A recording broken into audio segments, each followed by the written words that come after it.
Hello everyone, जय हिंद। और अभी एक बहुत ही अच्छी अपॉर्चुनिटी है कोटक महिंद्रा बैंक में, तो इसी को डिस्कस करेंगे। एज ऑफ नाउ इसका मार्केट कैपिटल 3,50,000 के आसपास है एंड स्टॉक का पी 21 के आसपास है।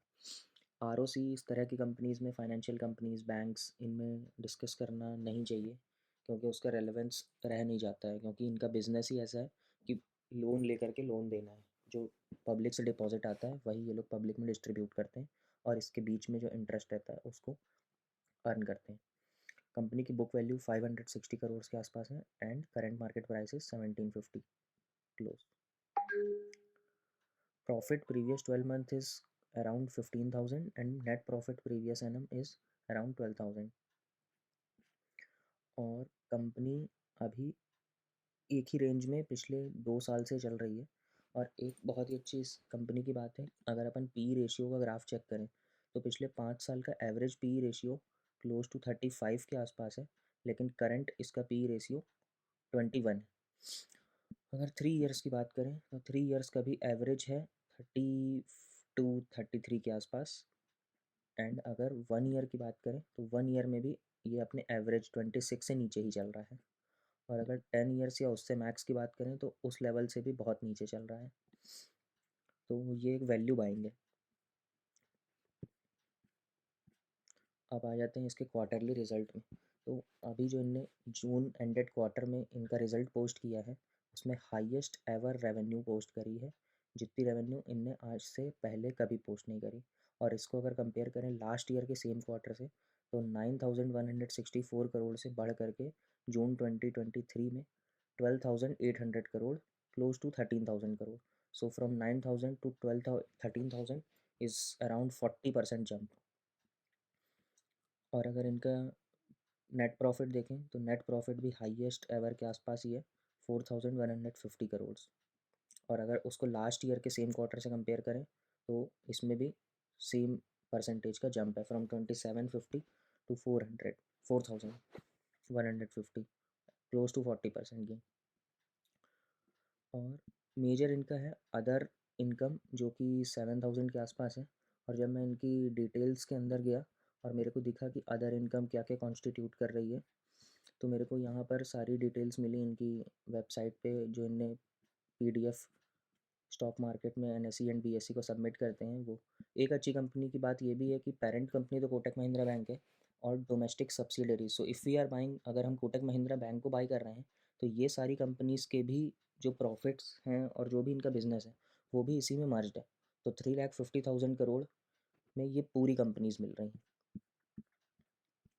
जब इसको पूरे को अदर इनकम के कॉन्स्टिट्यूशंस को देखा गया तो यहाँ पर जाकर के एक नोट्स में कहीं पर था, हाँ, other income include non fund based income such as commission earn from guarantees, letter of credit, financial advisory fees, selling of third party product, general banking fee, earning from foreign exchange transactions, profit from sale of securities and write back, mark to market of depreciation on investments. फिर से आ जाते हैं अपनी financial analysis पर ही। और जो net NPA company का वो बहुत ही कम है, अभी नेग्लिजिबल है।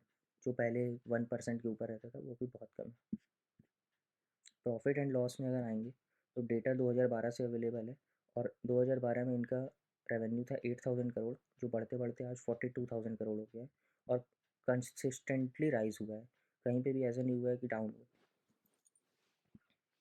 और नेट प्रॉफिट भी 1,800 करोड़ से बढ़ करके 15,000 करोड़ तक आ गया है।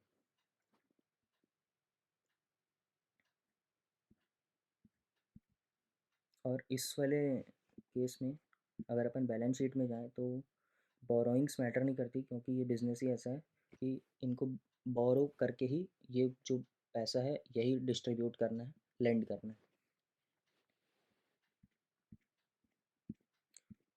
शेयर होल्डिंग पैटर्न में भी जैसा हम नॉर्मली देखते हैं कि वी अपन ट्राई करते हैं कि 75% के आसपास प्रोमोटर की होल्डिंग हो, लेकिन बैंक्स के केस में ऐसा नहीं रहता है। लेकिन ये बहुत ही अच्छा बैंक है इस पॉइंट ऑफ व्यू से भी, क्योंकि प्रोमोटर मिस्टर उदय कोटक जी, इनके पास में 25.72% होल्डिंग है and this is highest holding having by any individual on such a great, such a huge bank, such a large bank. और अब प्रोमोटर एफआईआई एंड डीआईआई ये तीनों ही स्ट्रॉन्ग हैंड्स होते हैं। और पब्लिक के पास में भी शेयर्स बहुत कम है। Close to 13%। इस 13% में भी स्ट्रॉन्ग हैंड्स में 1.3% है। सो कैलेडियम इन्वेस्टमेंट प्राइवेट लिमिटेड, इसके पास में 1.3% है। तो around 11 to 12% he normal public के पास में है, और वो भी नॉर्मल पब्लिक के पास में है, लेकिन यहाँ पर सिर्फ वही शेयर होल्डर्स दिखते हैं जिनके पास में 1% से ज़्यादा हो। तो इसमें भी बहुत सारे हाई नेटवर्थ इंडिविजुअल्स होंगे और बहुत सारे कंपनीज होंगी, प्राइवेट लिमिटेड कंपनीज, जिनके पास में ये शेयर्स होंगे। सो ये तो हुई इसके नॉर्मल फाइनेंशियल्स की बात। अगर इसी फाइनेंशियल्स को अगर अपन कंपेयर करें एच बैंक और दूसरे बैंक से, तो एच बैंक 12,05,214 करोड़ की है, और वहीं कोटक महिंद्रा बैंक 3,50,000 करोड़ की है। तो इससे 4 टाइम्स बढ़ी है ये कंपनी।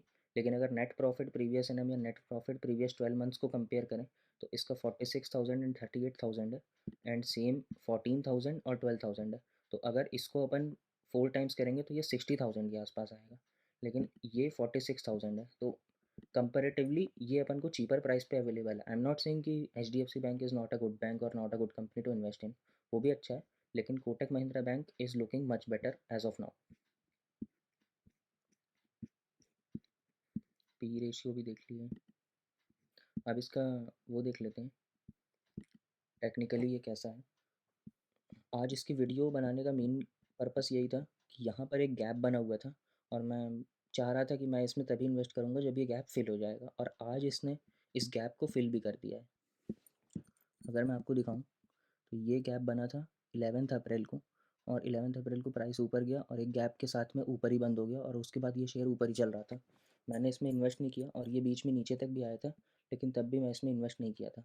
लेकिन आज जब ये एकदम नीचे के लेवल पर आ गया है और इसने पूरा का पूरा गैप फिल कर दिया है, तो अब आया मैं सोच रहा हूँ कि इसमें और पैसा लगाया जा सकता है। और वन मोर रीज़न, अभी 31 मई को इसमें हाईएस्ट एवर वॉल्यूम आई थी, और वो भी एक टॉप के लेवल पे। तो यहाँ से ये एज अ ब्रेकआउट ही सेंस हो रहा था, लेकिन यहाँ से फिर ये धीरे धीरे करके नीचे आ गया। एक्चुअली में ये नीचे आया नहीं है, इसको लोकल ऑपरेटर्स अपन बोल सकते हैं, जो लोग इसको धीरे धीरे करके नीचे लेकर के आए हैं ताकि वो और बाय कर सकें। और इस लेवल पे आकर के अभी ये बहुत ही अच्छी वैल्यू बाइंग के लिए दिख रहा है, और ये सेम रेंज में बहुत बार आता है और उसके बाद ऊपर जाता है। और ये कोविड के पहले, ये वाला जो फॉल है ये कोविड का फॉल है, और ये कोविड के पहले भी 1700 के प्राइस के आसपास ही रन कर रहा था, लेकिन कोविड का फॉल आया और उसके बाद ये ऊपर गया, और उसके बाद सेम रेंज में। तो जिस प्राइस पे अभी अपन खरीद रहे हैं, ये सेम प्राइस पे, अराउंड सेम प्राइस पे फरवरी मार्च 20 में भी अवेलेबल था। लेकिन अगर हम देखें कि जनवरी फरवरी मार्च 20 में इस कंपनी की प्रॉफिटेबिलिटी और रेवेन्यू क्या थी, तो अपन को दिखेगा प्रॉफिट एंड लॉस में मार्च 2020 में रेवेन्यू था 33,000 करोड़, और अभी रेवेन्यू है 42,000 करोड़। तब जो इनका नेट प्रॉफिट था वो 8,000 करोड़ था, अभी 15,000 करोड़ है। तो ऑलमोस्ट डबल हो गया है, लेकिन स्टॉक प्राइस वहीं पर। और ये जो हाईएस्ट वॉल्यूम वाली जो कैंडल है, इसमें भी कोई छोटे मोटे हाई नेटवर्थ इंडिविजुअल में ये किसी ने इन्वेस्ट नहीं किया था।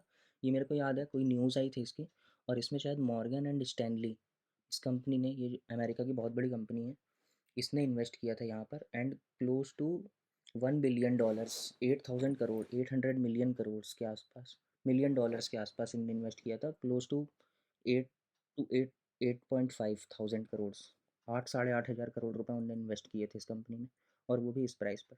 तो मॉर्गन एंड स्टैनली कहीं पे इन्वेस्ट करते हैं, और इस तरह के बड़े फंड हाउसेस कहीं पे इन्वेस्ट करते हैं, तो बहुत ही रिसर्च और थॉट प्रोसेस के बाद ही इन्वेस्ट करते हैं, क्योंकि उनके बहुत ही स्ट्रॉन्ग क्लाइंट्स भी रहते हैं।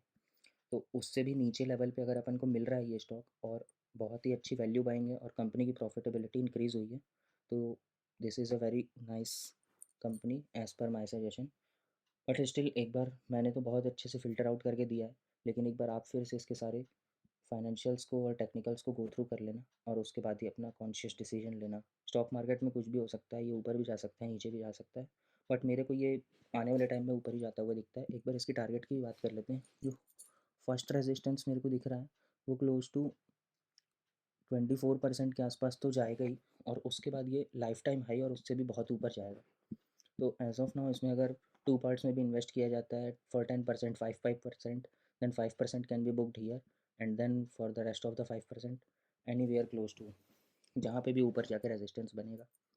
या जहाँ पे भी मार्केट देखेगा कि अब यहाँ से ये टूटते हुए दिख रहा है, तब वहाँ पे हटा इसको सेल भी किया जा सकता है।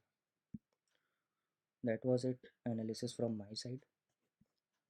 जय हिंद, जय Bharat, thank you everyone for watching this video.